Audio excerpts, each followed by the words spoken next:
Alrighty, we're back with our part 2 segment here on Radio Free Radford.com. We just had the opportunity to speak with a fraternity here, and I was kind of glad to get them on. We kind of coordinated this a little bit last minute, and so it made it. Hey, things worked, and I'm grateful for that happening this morning.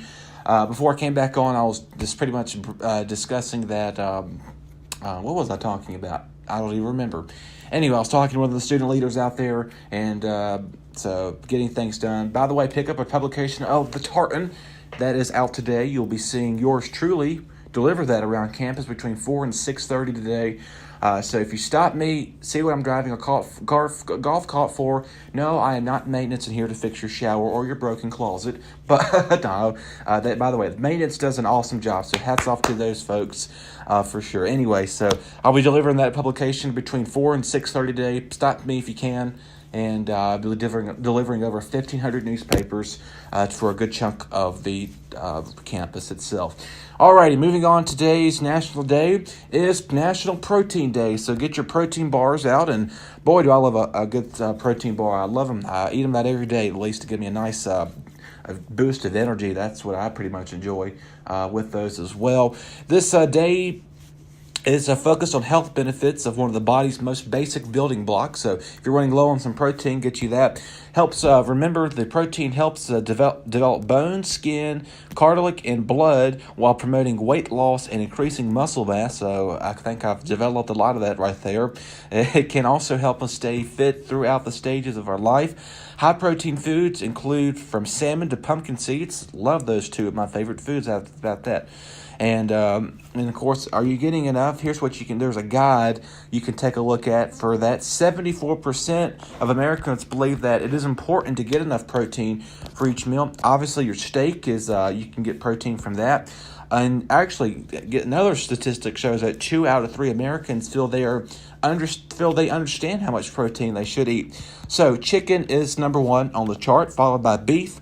Second, thirdly is pork. That's kind of below seafood. Your vegetables is all right with that, and your lab-grown protein. So while the lab-grown protein was dedicated unpopular with our survey, 30% of Americans do like the mix-up of the protein intake with non-meat forms of the mechanism of macronutrition. And for breakfast, you can get some eggs. People do that. 42.1% of Americans say you get their protein from breakfast. 21.5% say they get it from lunch, and 36% say they get it from dinner. So get some egg. An egg omelet would be considered protein for breakfast. Lunch, like I said, maybe a beef steak. I don't know. That's kind of dinner too. And so, of course, your starch and potatoes. Everybody likes to have their potatoes.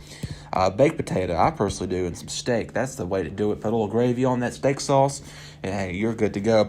This day was mentioned back almost nearly 200 years ago. 1838 was a Dutch chemist, Johannes Mulder, described the proteins for the first time, and in the late 1860s, Carl van Voigt, champion protein, believed that protein was the most important nutrient maintaining for structure of the body. There you go. Also, gamers listening out there, it's National Pokemon Day.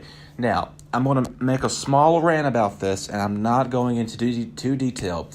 That Pokemon Go game that came out 2 or 3 years ago, 2015-16 time frame, my goodness, did that game make over $1 billion? And just in the last 3.5 years, that game has been out. This is the most craziest thing. Now, Cartoon Network, if you watched that growing up as a kid, I did for a little while, you had Pokemon, the cartoon show, and Pikachu. We all know who Pikachu is from the Pokemon Well-Deserved for that day. This began, and the person that was behind it was in Japan, Tokyo, actually. I'm not going to pronounce his name. Maybe I can. Satoshi Tajiri, the inventor of Pokemon, was born in Tokyo. Later on in 1995, Pokemon Meets the World, promoting over media, Pokemon Red and Green, and the pair of video games that promoted for the Game Boy, which I had myself. I did have a Game Boy. And obviously, 2016, happy 10th birthday to the Pokemon as it made its advertising during Super Bowl 50. And last year, a live-action film of the beloved Pokemon characters Pikachu began its production, which is expected to be released sometime this year. There you go. Today's word of the day is grift, and it is to obtain illicity or money, as I should say, in a confidence of a game, or to acquire your money in a way. So there you go. It's also National Polar Bear Day, and Strawberry Day. There you go. You got your protein with some fruit on the side while you're thinking about it. Maybe playing Pokemon Go, as you know that game is a mobile, so you kind of need to be moving while you're doing that. Well, don't eat your food first. Get your protein and some fruit in, and then go out and work off that exercise, what you just had, with some strawberries. Maybe top it off with some dessert at the end. Strawberries and ice cream. Get you maybe a milkshake or a smoothie with bananas. That's pretty good. And National Retro Day. There you go. That's our national days. We'll wrap up our February tomorrow. Moving into our quote of the day, it is, if I can pull it up here on our website, this is by Inc.com, INC.com. Today's quote of the day is by Arnold Palmer, quoting that, "Always make a total effort, even when the odds are against you." One example I could say maybe towards that is playing the lottery. Just for example, the odds are like so slim to none. You have better chance of getting struck by lightning than you do winning the lottery. Think about that. So if your odds are low, maybe, it's at 1 in X amount of, I don't know the exact number, but it's pretty high up there for that winning that odds of lottery. And but you got that one rare occurrence. So if you don't put effort into it, I'm not promoting gambling. I'm just using this as an example. Don't think I'm out there promoting all of our students to gamble. Please, if you do that, please do it responsibly. I'm not promoting it in no harmful way, but as an example of saying, if someone that plays the lottery, their odds are very slim to none winning. Yeah, you may win $20. Congratulations, but you didn't win that $4.23 million check out there. So your odds are slim to none. Better chance of getting struck by lightning than winning the lottery, and even actually getting struck by a car as well. So there you go. More statistics from that, and that's scientific reasoning. You can Google that at your own pace. Later here on the show today, we've got several new shows here on Radio Free Radford. If you have not checked them out, please advise you to do so. Today we will have, I've got the schedule in front of me on our website. Just head over to radiofreeradford.com, click on the host, it should say, our host icon, and you can see our team has been expanding. Susan Dorr from 3 to 3:30 is coming on today. Who else is coming on? We've got Andrew Schwartz from 2 to 2:30, followed by, I think that is Garrett Ludwin. We had him on as a guest before. We had him back in December. He is the hockey manager for Radford Hockey. So good. Great man, too, is also just a master at editing, who does a lot of our editing videos for Radford on camera. Check him out on Wednesdays, 5 to 5:30. He's a freshman here at the university. Work close ties with him, obviously with Radio Free Radford, not hockey. And so, but anyway, that's kind of cool for sure. Tomorrow, there will be no guest on, and Friday, boy, you're in for a treat. We get your harmonizing vocals ready.